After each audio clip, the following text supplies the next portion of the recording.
स्वागत करने का कष्ट।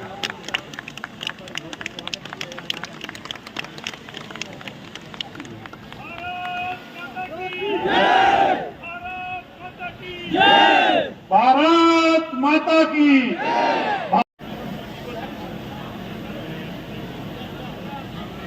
इसके पश्चात आशीष उपाध्याय जी, ओम बिहारी भार्गव जी, ओम प्रकाश बिस्वारी जी, वो भी माननीय मुख्यमंत्री जी को मोमेंटो भेंट करेंगे। जिंदाबाद, बिहार जीत के नायक जिंदाबाद, बिहार जीत के नायक जिंदाबाद, केशव प्रसाद मौर्य जिंदाबाद, प्रदेश का नेता कैसा हो, भारत माता की। पबीना विधानसभा की ओर से सभी कार्यकर्ताओं की ओर से उनका हृदय से स्वागत करता हूं, वंदन करता हूं, अभिनंदन करता हूं। हमारे बीच में आज के कार्यक्रम के मुख्य अतिथि माननीय केशव प्रसाद मौर्य जी हम लोगों के बीच में विराजमान है। हम सभी लोग खड़े होकर करतल ध्वनि से जोरदार तालियों के साथ उनका स्वागत करें। माननीय केशव प्रसाद मौर्य जी जिंदाबाद, माननीय केशव प्रसाद मौर्य जी जिंदाबाद, माननीय केशव प्रसाद मौर्य जी जिंदाबाद। सरदार वल्लभ भाई पटेल अमर रहे। बुंदेलखंड कांवड़ यात्रा समिति की ओर से उसके अध्यक्ष संजीव त्रिंगरसी जी अपनी टीम के साथ माननीय मुख्य अतिथि जी का स्वागत करेंगे। जल्दी से आ जाएं।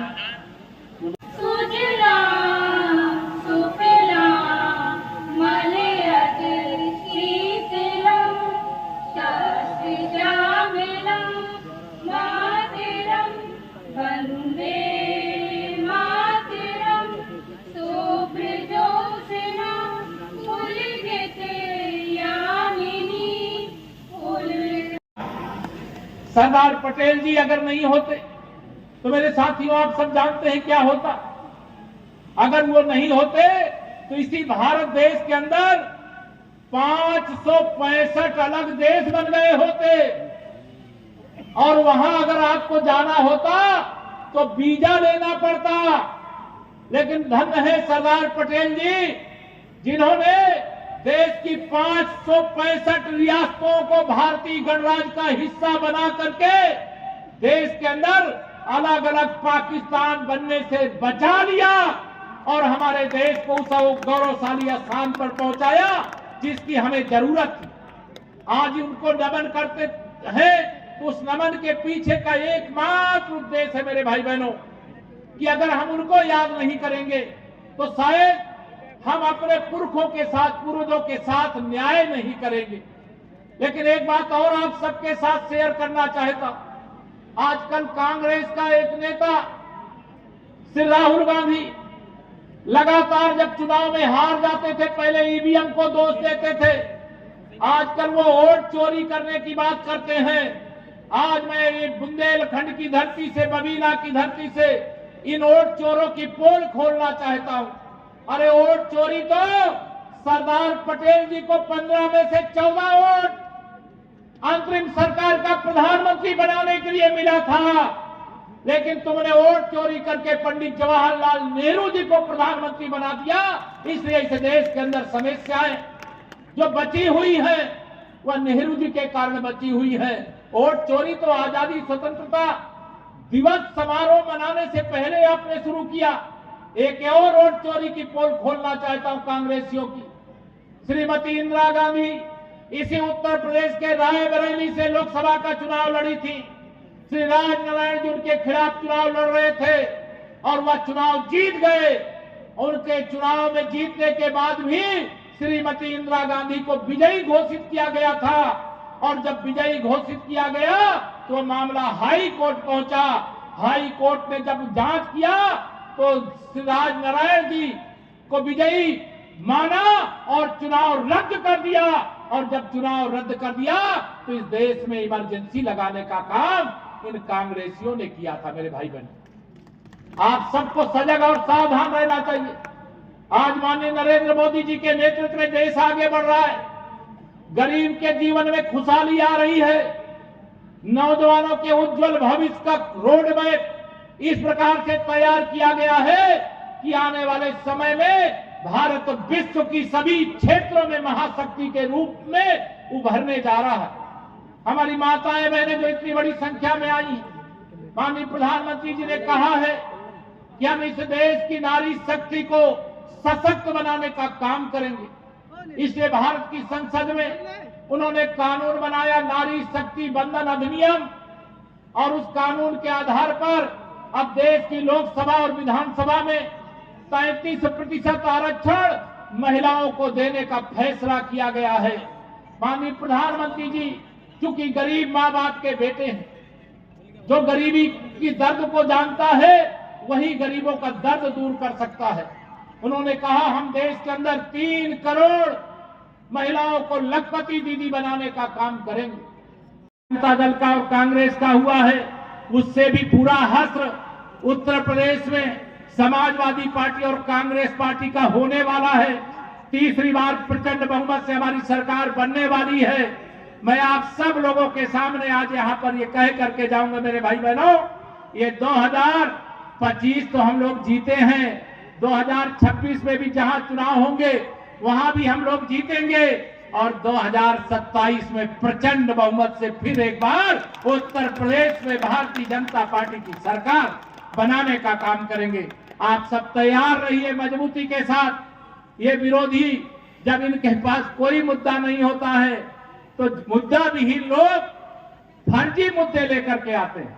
आपसे मैं पूछना चाहता हूं, इस समय मतदाता सूची का शुद्धिकरण चल रहा है। बताओ, जो लोग मतदाता अब स्वर्गवासी हो गए हैं, क्या उनका नाम मतदाता सूची में रहना चाहिए? क्या दोनों हाथ में बताओ, रहना चाहिए क्या? जिन मतदाताओं का नाम एक से अधिक स्थानों पे है, केवल एक स्थान पे रहना चाहिए कि नहीं रहना चाहिए? और जो कोई घुसपैठिया इनका सपा और कांग्रेस का वोट बैंक बन करके वोटर लिस्ट में अपना नाम दर्ज करा लिया है, उनका नाम वोटर लिस्ट से हटना चाहिए कि नहीं हटना चाहिए? और जो मेरे युवा जो इतनी बड़ी संख्या में हैं, जिनकी उम्र 18 साल की होने वाली है, कानून के हिसाब से 18 वर्ष की आयु होने पर मतदाता बन करके लोकतंत्र का निर्णय करने का उनके पास में अधिकार होता है, तो उनका मतदाता सूची में नाम आना चाहिए कि नहीं आना चाहिए? तो यही काम हो रहा है, लोकतंत्र का पवित्र महायज्ञ। लेकिन छाती इनकी फट रही है। जो घुसपैठिए इनके वोट बैंक थे, वो वोट बैंक बाहर हो रहा है। इनके जो वोटर थे 10-10 मतदान केंद्रों पर अपना नाम दर्ज करा लिए, बूथ लूट करके देश लूटते थे, बूथ लूट करके प्रदेश लूटते थे। आज वो लूट का रास्ता बंद हो रहा है, इसलिए ये बौखलाए हुए। मैं आप सब लोगों से लंबी बात नहीं करूंगा, यात्रा भी आपकी है। आप सबसे यही कहूंगा, 2027 के लिए तैयार हो जाइए। और 2027 ही क्यों, मैं तो कहूंगा 2047 तक के लिए तैयार हो जाइए, क्योंकि विकसित भारत और विकसित उत्तर प्रदेश बने बगैर सपा हो, कांग्रेस हो, बसपा हो, राष्ट्रीय जनता दल हो, इन सबका राजनीतिक भविष्य अंधकारमय है। मुझे एक दिन श्री अखिलेश यादव मिल गए। मैं भी बिहार चुनाव प्रचार में था, ये भी प्रचार में थे। मुझसे कहे लड्डू कब खिलाओगे? मैंने कहा 14 नवंबर को खिलाएंगे। मैं 14 नवंबर से इन्हें खोज रहा हूं कि इनको लड्डू खिला दूं बिहार जीतता, लेकिन मिल नहीं रहे। लेकिन अब इनको लगता है पूरा लड्डू 2027 में 1.25 कुंटल लड्डू भेजना पड़ेगा मुझे, क्योंकि 2025 के बिहार विधानसभा चुनाव में ये प्रचार करने गए, इनका एक भी प्रत्याशी नहीं था। बेगानी शादी में अब्दुल्ला दीवाना। मैंने कहा यार आपको क्या, आपका तो कोई कैंडिडेट भी नहीं है। श्री लालू प्रसाद यादव के परिवार में आपकी रिश्तेदारी है। एक भी टिकट अगर समाजवादी पार्टी को दे देते तो कुछ आपकी हैसियत बचती, लेकिन बेइज्जती कराने के लिए वहां पहुंच गए, और जहां जहां पहुंचे वहां कमल का फूल खिल गया, वहां के एनडीए के प्रत्याशी जीत गए। तो इनको यह समझ में आना चाहिए। इन्होंने कहा, वहां भाषण दे रहे थे कि उत्तर प्रदेश में लोकसभा के चुनाव में झूठ बोल करके कुछ लोकसभा सीटें जीत लिए थे, और वह कहे कि हमने अवध जीता है, अब बिहार में मगध जीतेंगे। मैंने कहा हम तो मगध जीत लिए और 2027 में अवध भी जीत लेंगे, बिहार जीत लिए और यूपी भी जीत लेंगे। श्री अखिलेश यादव जी, अभी आप मुंगेरी लाल का हसीन सपना मत देखिए। अभी आपके लिए कोई राजनीतिक भविष्य नहीं है, लेकिन अभी वो मानने को तैयार नहीं है। वो कह रहे हैं अभी जो SIR हो रहा है वो गलत हो रहा है। अरे वो सही हो रहा है। मतदाताओं से पूछे, बिहार में SIR कोई मुद्दा नहीं था और राहुल गांधी वहां वोट चोरी का यात्रा निकालने के लिए गए, उनको कोई समर्थन नहीं मिला, उनके 6 विधायक रह गए, कभी उनकी वहां सरकार हुआ करती थी। तो मैं आप सबसे बहुत लंबी बात ना करके इतना निवेदन करूंगा, 2027 के लिए हो जाइए तैयार और 2047 तक विकसित भारत बनाने और विकसित उत्तर प्रदेश बनाने तक कोई कमी मत छोड़िएगा। हम आपको विश्वास दिलाते विकास की, जो आप सब रोशनी देख रहे हैं, जो चमकता हुआ उत्तर प्रदेश देख रहे हैं, चमकता हुआ भारत देख रहे हैं, आप विश्वास रखिएगा। अभी ये झांकी है, पूरी पिक्चर बाकी, अभी तो बहुत कुछ करेंगे, बहुत कुछ करेंगे। आपसे अगर मैं एक लाइन में पूछूं, बताओ बुंदेलखंड का विकास। एक कांग्रेस के नेता श्री राहुल गांधी एक तालाब में कूद गए, देखा था कि नहीं? आप लोगों ने देखा था। और तालाब में कूदने के बाद, डुबकी लगाने के बाद उनको पता नहीं क्या लगा। 1 साल पहले लोकसभा चुनाव के बाद हरियाणा विधानसभा का चुनाव हुआ था और वो दिल्ली पहुंच गए पत्रकार साथियों से मिलने के लिए। कहे हरियाणा में जो 1 साल पहले चुनाव हुआ था उसमें वोट चोरी हुई है। अरे श्री राहुल गांधी जी, आज मैं ये कह सकता हूं इस मंच से कि तुम चाहे तालाब में कूदो, चाहे नदी में कूदो, चाहे समुद्र में कूदो, कूदने से जनता तुम्हारे प्रभाव से प्रभावित होने वाली नहीं है। हमारे भारतीय जनता पार्टी के बूथ अध्यक्ष से लेकर के जिला अध्यक्ष तक और क्षेत्र और प्रदेश के पदाधिकारी यहां बैठे, हमारे विधायक, हमारे पूर्व विधायक, हमारे अन्य जनप्रतिनिधि बैठे हैं। दिन रात मेहनत कौन करता है बताइए? समाजवादी पार्टी वाले करते हैं कि कांग्रेस वाले करते हैं? बताओ, कोई करता है क्या? दोनों हाथ लगा, कोई करता है क्या?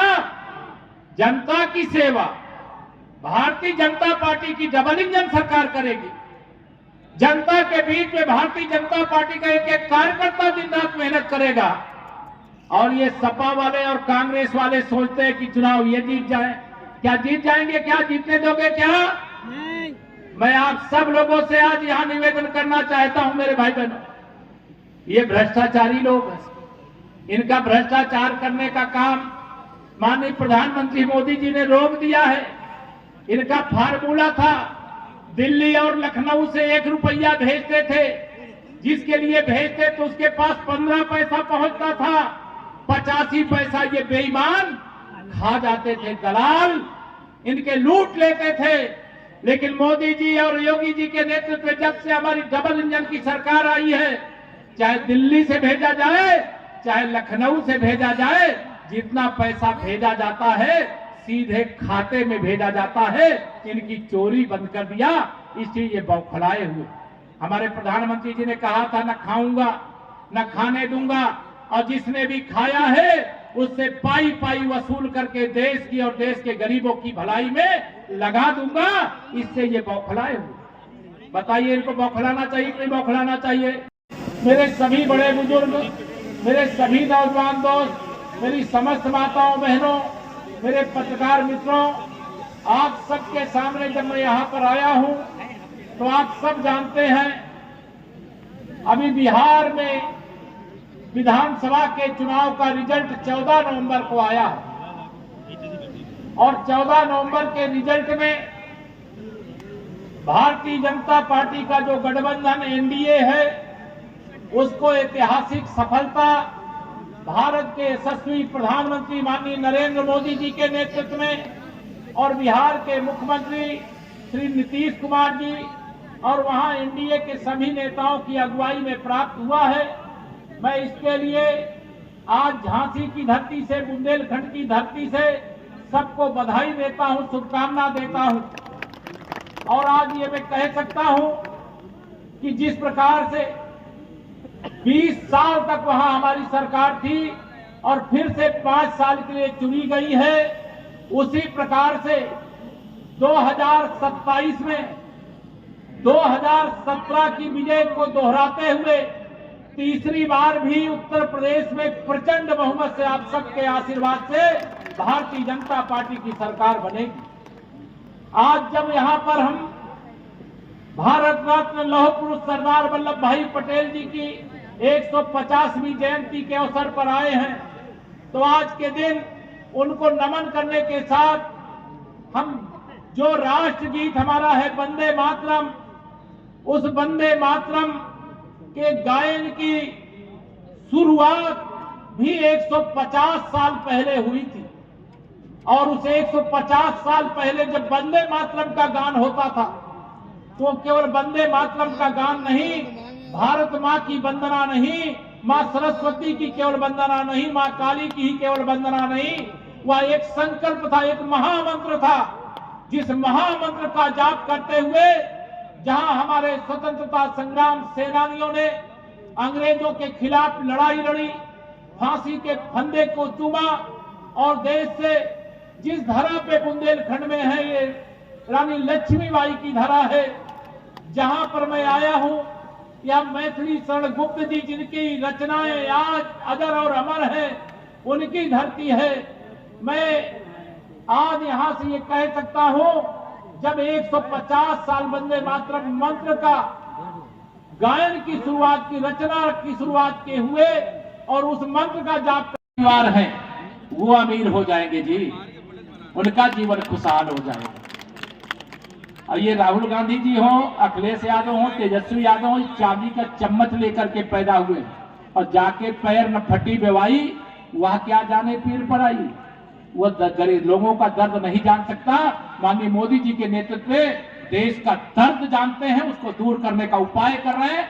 इसलिए चाहे आतंकवाद हो, चाहे नक्सलवाद हो, चाहे भ्रष्टाचार हो, चाहे तुष्टीकरण हो, चाहे जातिवाद हो, चाहे परिवारवाद हो, इन सब के खिलाफ एक निर्णायक लड़ाई चल रही है। और राष्ट्रीय एकता के दिवस के रूप में 31 अक्टूबर जो सरदार पटेल जी की जयंती का दिन है, जैसे हमारे यहाँ 15 अगस्त मनाया जाता है, जैसे 26 जनवरी मनाई जाती है, वैसे अब राष्ट्रीय एकता दिवस का कार्यक्रम जहां सरदार पटेल जी की दुनिया की सबसे ऊंची प्रतिमा लगी है, वहां भारत पर्व मनाया जा रहा है, वहां पर यह आयोजन हो रहा है। सजग सावधान रहिए, इन जो बेईमान है, भ्रष्टाचारी, इनकी असलियत को जानिए। माननीय मोदी जी का जीवन देश के लिए है, देशवासियों के लिए है। अब जब आप एकता यात्रा में एक कदम भारत चलता है, तो एक कदम चलने का मतलब 140 करोड़ कदम आगे बढ़ जाता है। जब उत्तर प्रदेश में एकता यात्रा चलती है तो 25 करोड़ कदम ये यात्रा लगातार चलती रहेगी, रुकने वाली नहीं है। इतना ही निवेदन करके मैं अपनी बाड़ी को देता से वो काम आगे बढ़ रहा। मैं आज ऐलान करना चाहता हूं कि हम उत्तर प्रदेश के अंदर 1 करोड़ लखपति दीदी बनाएंगे। अभी हमारे समूह के साथ 1 करोड़ दीदियां जुड़ी हुई हैं, लेकिन इनको 3 करोड़ तक पहुंचाने का काम करेंगे और महिला सशक्तिकरण का नेतृत्व उत्तर प्रदेश करे, इस प्रकार की व्यवस्था करें। अभी हमारे प्रदेश के अंदर सर्वे हुआ है, बहुत सारे ऐसे परिवार हैं जिनके पास रहने का घर अभी भी नहीं था। माननीय प्रधानमंत्री जी ने, माननीय मुख्यमंत्री जी ने यह निर्देश दिया है हम लोगों को कि हम उत्तर प्रदेश को एक भी कच्चा घर, एक भी झुग्गी झोपड़ी नहीं रहनी चाहिए, ऐसा बनाएंगे। जिनको दे चुके हैं उनको बधाई, और जिनको नहीं मिला है उनको देने की तैयारी है। मैं आप सबको इस मंच से ऐलान करना चाहता हूं। हम जिन लोगों ने देश की स्वतंत्रता की लड़ाई लड़ी, वो इसलिए नहीं लड़ी थी कि अगर हमारे देश के अंदर कोई गरीब है तो वो गरीबी में ही जीवन जीता रहे। उनके लिए अनेक योजनाएं आई हैं जिसका लाभ लोगों को मिल रहा। आगे और बहुत सारी योजनाएं आने वाली हैं। मैं आप सब लोगों के सामने आज यहां पर जब सरदार पटेल जी की 150वीं जन्म जयंती के अवसर पर एकता यात्रा का आयोजन है, ऐसे समय में ये भी कहना चाहता हूं, ये विरोधी दल के लोग बहुत बौखला गए। बिहार में चुनाव चल रहा था मेरे भाई बहन। आज लौह पुरुष सरदार वल्लभ भाई पटेल जी की 150वीं जन्म जयंती के अवसर पर सभी विधानसभाओं में एकता यात्रा का आयोजन किया जा रहा है। उसमें हिस्सा लेने के लिए आया हूं, लेकिन जब आया हूं तो साथ में यह भी वंदे मातरम गीत के गान के रचना के 150 वर्ष पूरे होने पर भी उत्सव मनाया जा रहा है। भगवान बिरसा मुंडा जी की जन्म जयंती का समारोह भी मनाया जा रहा है। साथ में आत्मनिर्भर भारत को लेकर के भी हमारा कार्यक्रम चल रहा है, एक भारत श्रेष्ठ भारत को लेकर के भी चल रहा है। तो अभियानों के क्रम में आज झांसी आने का मौका मिला है और इसे मैं सौभाग्य समझता हूं, जहां कार्यकर्ताओं से मिलना होता है। और अभी हम लोग बिहार में भारतीय जनता पार्टी का जो गठबंधन एनडीए है, ऐतिहासिक विजय वहां पर प्राप्त हुई है और बिहार की जनता ने देश को एक संदेश दिया है कि अब जंगल राज, गुंडा राज, कट्टा राज, तुष्टीकरण, जातिवाद, परिवारवाद की राजनीति का भविष्य अंत की ओर है। और जो लोग झूठ के आधार पर दुष्प्रचार करने का काम करते हैं, जो राजनीति में शब्दों की मर्यादा का ध्यान नहीं रखते हैं, उनको जैसे बिहार की जनता ने संदेश दिया है, वैसे देश की जनता अलग अलग राज्यों में संदेश देगी। सर, अखिलेश जी कह रहे हैं कि अब बिहार तो जीत लिया है, भाजपा को यूपी में नहीं जीतने देंगे। श्री अखिलेश यादव जी के बूते की बात नहीं है। श्री राहुल गांधी जी के रास्ते पर वो चलने की बात कर रहे हैं। वह भी भाजपा को देश में जीतने से रोकना चाहते थे, लेकिन भाजपा को रोक नहीं पाए। मोदी जी को प्रधानमंत्री बनने से तीसरी बार नहीं रोक पाए। और बिहार हो, उत्तर प्रदेश हो या देश का कोई राज्य हो, लोकसभा चुनाव के बाद भी हम लोग हरियाणा जीते, हम लोग महाराष्ट्र जीते, हम लोग दिल्ली जीते, अभी बिहार भी जीते हैं। और आगे हम लोग केरल से लेकर के, तमिलनाडु से लेकर के, आसाम से लेकर के पश्चिम बंगाल भी जीतेंगे। अब गुंडागर्दी, बूथ कब्जा, बूथ लूट करके देश लूटना, बूथ लूट करके प्रदेश लूटना, ये माफियाओं के बल पर अब राजनीति नहीं चलेगी। देश जाग गया है। भाई साहब, जिस तरह से दिल्ली ब्लास्ट के जो यूपी से जुड़ रहे हैं, सहारनपुर है, कानपुर है। देखिए, देश का दुश्मन चाहे यूपी में छिपा होगा, चाहे देश के किसी राज्य में छिपा होगा, चाहे दुनिया के किसी कोने में छिपा होगा, सुरक्षा एजेंसियों पर, देश की सेना पर, देश की सरकार पर आप भरोसा रखें। आतंकवाद से मुक्त, नक्सलवाद से मुक्त, जातिवाद, उग्रवाद और तुष्टीकरण से मुक्त भारत बनने की ओर आगे बढ़ते हैं। हर इंस्टीट्यूशंस में आ रही है इस बार। ये चिंता की बात है कि जो पढ़े लिखे हैं उन लोगों ने यह रास्ता चुना है। और लेकिन अच्छा होता कि वो यह रास्ता चुनने की जगह जिसके लिए पढ़ाई की वो काम करते। लेकिन अगर आतंकवादी बनने की कोशिश कोई पढ़ लिख करके भी करेगा तो उसका भी वही हश्र होगा जो बाकी का हो रहा है। पार्टी तो साफ हो गई बिहार में, लेकिन लालू का परिवार भी बिखर गया पूरी तरह से। देखिए, परिवारवाद की राजनीति के अंत की ये शुरुआत है। और वो पहले उत्तर प्रदेश में भी एक तरह से ये श्री मुलायम सिंह यादव जी का भी परिवार बिखरा ही है, वहाँ लालू प्रसाद यादव जी का परिवार बिखर रहा है। और बाकी परिवारवादी राजनीति करने वालों के परिवार भी बिखरेंगे। लेकिन ये पारिवारिक समस्या है, वह हमारी राजनीति की समस्या नहीं है। लेकिन हम देश के हित में, प्रदेशों के हित में अच्छा काम कर रहे हैं माननीय प्रधानमंत्री श्री नरेंद्र मोदी जी के नेतृत्व और मार्गदर्शन में, और आगे करेंगे। भाई साहब एक सवाल के, अखिलेश जी आपसे मिले थे बिहार में, वो हंस रहे थे उस समय, तो कुछ पहले से आप रिजल्ट बता दिए थे क्या उनको? नहीं, वो हमसे पूछ रहे थे लड्डू कब खिला रहे हो। मैंने कहा 14 नवंबर को रिजल्ट आएगा, उस दिन खिला देंगे। फिर मैं उनको खोजता रहा, 14 नवंबर को मिले ही नहीं, तो लड्डू खिलाने का मौका नहीं मिला। तो क्या जाएंगे लड्डू खिलाने? मैं नहीं जाऊंगा, उनको आमंत्रित कर रहा हूं आप लोगों के माध्यम से। आवे, उनको लड्डू खिलाएंगे, रसगुल्ला खिलाएंगे। क्योंकि विजय यात्रा जो शुरू हुई है 2024 लोकसभा चुनाव के बाद भी, मैंने कहा हम लोग हरियाणा, महाराष्ट्र, दिल्ली प्रदेश और अब बिहार जीते हैं। तीसरी बार प्रचंड बहुमत से उत्तर प्रदेश जीतेंगे और 2027 का जो विधानसभा चुनाव होगा उसमें 2017 का रिजल्ट दोहराएंगे। ऐसी जनता की कृपा हमारे सब पार्टी के ऊपर भी बनी हुई है, हमारे नेतृत्व के ऊपर बनी हुई है, हमारे कार्यों के ऊपर बनी हुई है। लेकिन ये जितने भी भाजपा विरोधी अपने को मानते हैं, वह सोचते हैं परिश्रम भाजपा का कार्यकर्ता करे और चुनाव जो कोई काम नहीं करते जनता के बीच में वो जीते। तो ये अब नहीं हो सकता। एसआईआर को लेकर तमाम बातें कर रहे हैं। अखिलेश यादव कह रहे हैं कि बिहार में किला कर लिया और अब यूपी में। देखिए, मतदाता सूची का शुद्धिकरण का अभियान लोकतंत्र का पवित्र महायज्ञ है और इसका जो विरोध किए श्री राहुल गांधी ने, वोट चोरी का मुद्दा बिहार में उठाया। कहाँ गई उनकी पार्टी? 6 सीटों पे सिमट गई। वो तालाब में कूद गए। मैंने कहा नदी में कूदो, चाहे कुआं में कूदो, चाहे तेजस्वी यादव को लेकर के कूदो, चाहे अखिलेश यादव को भी लेकर के कूदो। लेकिन ये मतदाता सूची का शुद्धिकरण का जो काम है, ये लोकतंत्र का पवित्र यज्ञ है और इसमें एक राजनीतिक दल के नाते सभी दलों को हिस्सा लेना चाहिए। और इससे मतदाता सूची में सुधार हुआ है। कोई मृतक मतदाता हो गया है तो उसका सूची में नाम नहीं होना चाहिए। अगर किसी मतदाता का एक से अधिक स्थान पर नाम है तो एक स्थान पर ही होना चाहिए। कोई घुसपैठिया मतदाता सूची में अपना नाम किस जुगाड़ से दर्ज करा लिया है तो वह हटना चाहिए। और जो हमारे युवा मतदाता हैं जिनकी आयु 18 साल होने वाली है, उनका नाम भी मतदाता सूची में होना चाहिए। यही मतदाता सूची का शुद्धिकरण है। जब शुद्धिकरण का अभियान चलता है, ये कांग्रेसी हों, सपाई हों, रजत वाले हों, टीएमसी वाले हों, करें, हम हिस्सा नहीं लेंगे। और जब शुद्धिकरण का काम हो जाएगा तो उस पर आरोप लगाएंगे। तो इस आरोप को जनता नकार चुकी है और बिहार से संदेश दे चुकी है। धन्यवाद।